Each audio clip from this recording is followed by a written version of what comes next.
అసలు ఈ వ్యభిచారం తప్పా ఒప్పా అన్న విషయం కొద్దిసేపు పక్కన పెడితే, వ్యభిచారం అనేది వివిధ దేశాల్లో వివిధ రకాలుగా వారి వే ఆఫ్ లైఫ్ స్టైల్ని బట్టి ఒక్కో దేశంలో ఒక్కో రకమైన చట్టాలతో ఉంది. సాధారణంగా వ్యభిచారానికి సంబంధించిన చట్టాలు దేశాన్ని బట్టి చేంజ్ అవుతూ ఉంటాయి. దానివల్ల ఒక్కొక్కరికి ఒక్కో రకమైన ఒపీనియన్ ఉంది. ఒకప్పుడు ఆడవాళ్ళు మాత్రమే ఎక్కువగా ఈ వ్యభిచారంలో పాల్గొనేవాళ్ళు. కానీ 20వ శతాబ్దం నాటికి మగవాళ్ళు, హిజ్రాలు కూడా ఈ వృత్తిని ఎంచుకుంటున్నారు. రీసెంట్గా వచ్చిన BBC రిపోర్ట్ ప్రకారం మన ఇండియాలోనే మేల్ ప్రాస్టిట్యూట్స్ చాలా స్పీడ్గా పెరిగిపోతున్నారు.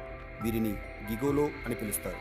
వీళ్ళలో 50% మంది 20 నుండి 25 సంవత్సరాల వయసులో ఉన్న అబ్బాయిలు అవ్వడం ఇంకో విచిత్రమైన విషయం. అసలు వ్యభిచారాన్ని ప్రధాన వృత్తిగా ఎంచుకోవడానికి కారణాలేంటి అన్న విషయాన్ని ఒక్కసారి గమనిస్తే, వాటిలో ప్రధానమైనవి ఒకటి పేదరికం, రెండవది నిరుద్యోగం. కొన్ని మారుమూల ప్రాంతాల నుండి అమ్మాయిలకు జాబ్ ఇప్పిస్తామని నమ్మించి వారిని సిటీకి తీసుకొచ్చి ఈ వ్యభిచారం అనే రొంపులోకి దింపుతున్నారు. రీసెంట్గా